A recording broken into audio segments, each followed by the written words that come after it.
తో పాటు ఒక హెలికాప్టరు, ఆయన కొడుక్కో విమానం, ఆ విమానంతో పాటు ఒక హెలికాప్టరు, తర్వాత ఆయనకు మద్దతు ఇస్తా ఉన్న ఆయన గారి డిప్యూటీ సీఎం పవన్ కళ్యాణ్ గారికి ఆయనకు ఒక విమానం, మళ్ళీ ఆయనకు ఒక హెలికాప్టరు, అందరూ గాల్లోనే. ముఖ్యమంత్రి గారు కొడుకు ఒక పూట విజయవాడలో ఉంటే మరో పూట హైదరాబాద్లో ఉంటాడు, ఇంకో పూట ఈ కొడుకు క్రికెట్ మ్యాచ్ కోసం పక్క దేశం వెళ్ళి కొలంబోలో మ్యాచ్ చూస్తాడు రాత్రికి, మరుసటి రోజు ఉదయం మళ్ళీ విజయవాడలో ఉంటాడు, మళ్ళీ ఆ సాయంత్రం విజయవాడ నుంచి ఢిల్లీకి పోతాడు. అంతే, ప్రైవేట్ విమానాలే. దేశంలో బాధ్యతాయుతమైన పదవుల్లో ఉన్న వాళ్ళు ఇలా జల్సాలు చేసిన సంబరాలు ఎక్కడైనా ఉన్నాయా? కొలంబోలో మ్యాచ్ ఆడతా అంటే ఈయనకేం స్వామి, నాకు అర్థం కాదన్నా. ప్రైవేట్ ఫ్లైట్లో కొలంబోకు పోయి మ్యాచ్ చూస్తాడు, ఈ టీవీ చూస్తే కనపడదా మ్యాచ్?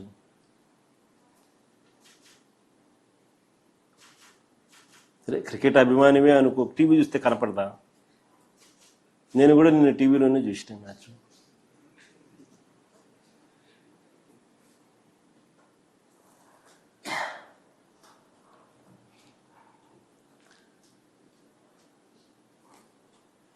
రాష్ట్ర ఆదాయాలు ఎలా పెరుగుతాయి? ఇక రాష్ట్ర అప్పుల విషయంలోకి వస్తే మళ్ళీ అవే గోబెల్స్ ప్రచారాలు. చంద్రబాబు నాయుడు గారి నైజం నిజంగా కుక్కతోక వంకరే.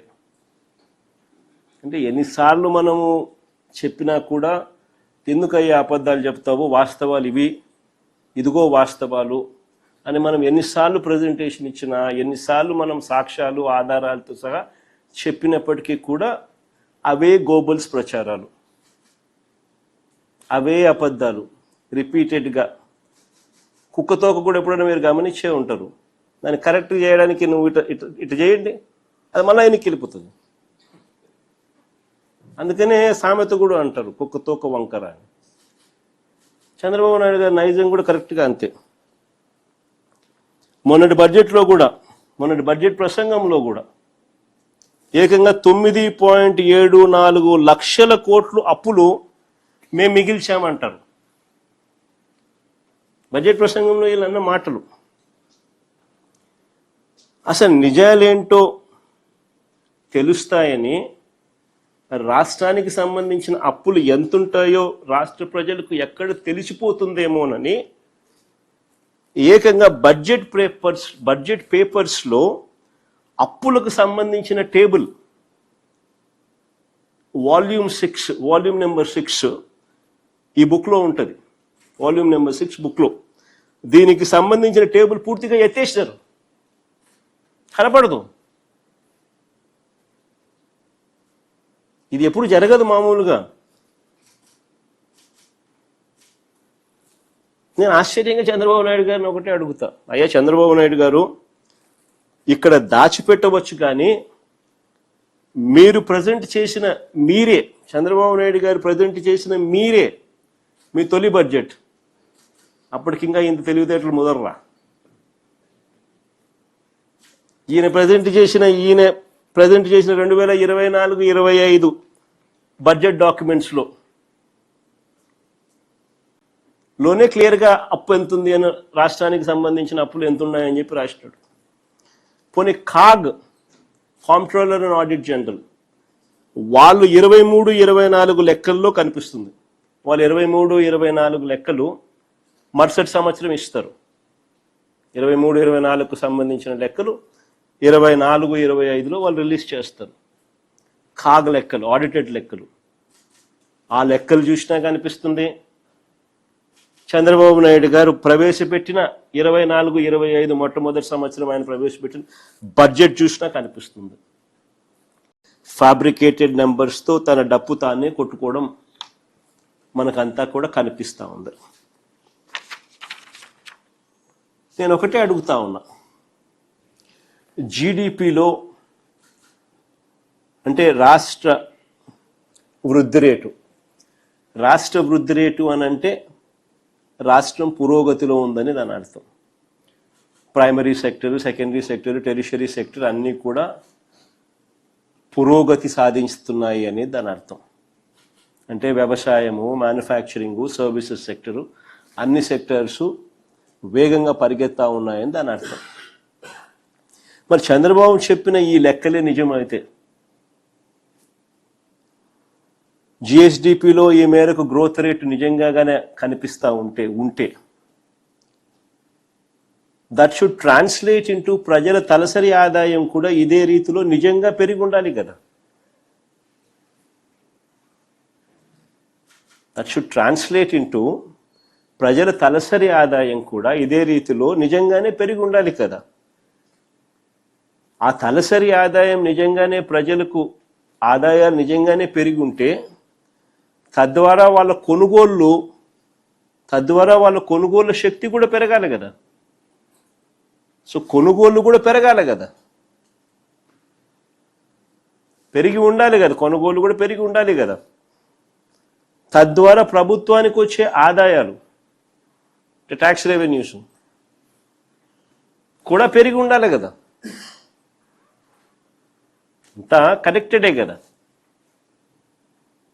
రాష్ట్రం పురోగతిలో ఉంది, జిఎస్డిపి గ్రోత్ రేటు వృద్ధి రేటు విపరీతంగా ఉంది అని అంటే ప్రజల చేతుల్లో డబ్బులు దండిగా ఉండాలి. ఆ డబ్బులతో ప్రజల కొనుగోలు శక్తి పెరిగి ఉండాలి. తద్వారా రాష్ట్రానికి వచ్చే ట్యాక్సులు పెరిగి ఉండాలి. ఇవన్నీ సైక్లికలే కదా. కానీ అది జరిగిందా, ఇది వాస్తవమేనా అన్నది ఒక్కసారి గమనిస్తే 2024-25 చంద్రబాబు నాయుడు గారి మొదటి సంవత్సరంలో రాష్ట్రానికి వచ్చే సొంత ఆదాయాలు 119,927 కోట్లు వస్తుందని బడ్జెట్లో చెప్పారు చంద్రబాబు. అప్పుడు కూడా కానీ ఆ ఏడాది వాస్తవంగా వచ్చిన ఆదాయం ఎంత అని చూస్తే 94,937 కోట్లు మాత్రమే.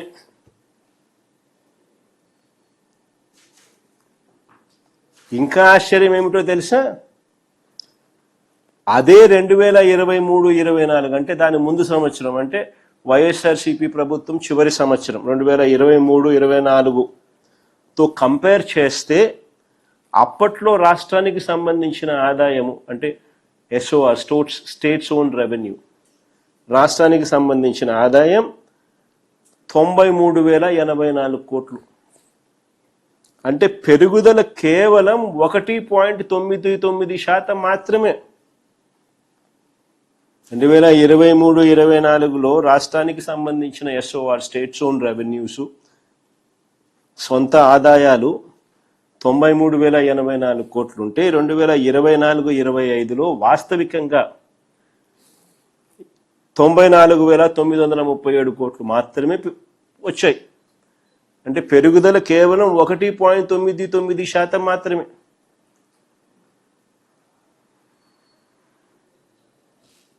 బడ్జెట్లో ఈయన లెక్కలేసిన 119,927 కోట్లు గాలికి ఎగిరిపోయింది. పోనీ 2025-26లో చూద్దాం. 2025-26లో కూడా వాస్తవికంగా నీకు 94,937 కోట్లు మాత్రమే వచ్చిన పరిస్థితులు నీకు కనిపిస్తూ ఉంటే చంద్రబాబు నాయుడు గారు 2025-26లో కూడా బడ్జెట్ గారడీ చేస్తూ ఏకంగా రాష్ట్రానికి సంబంధించిన ఆదాయాలు స్టేట్స్ ఓన్ రెవెన్యూస్ 127,703 కోట్ల కింద ప్రొజెక్ట్ చేశారు బడ్జెట్లో. కానీ ఇప్పుడు 10 నెలలు ఈ జనవరి ఫిబ్రవరి లెక్కేసుకుంటే మనకు కాగ్ ద్వారా 10 నెలలకు సంబంధించిన డేటా కాగ్ పబ్లిష్ చేసింది.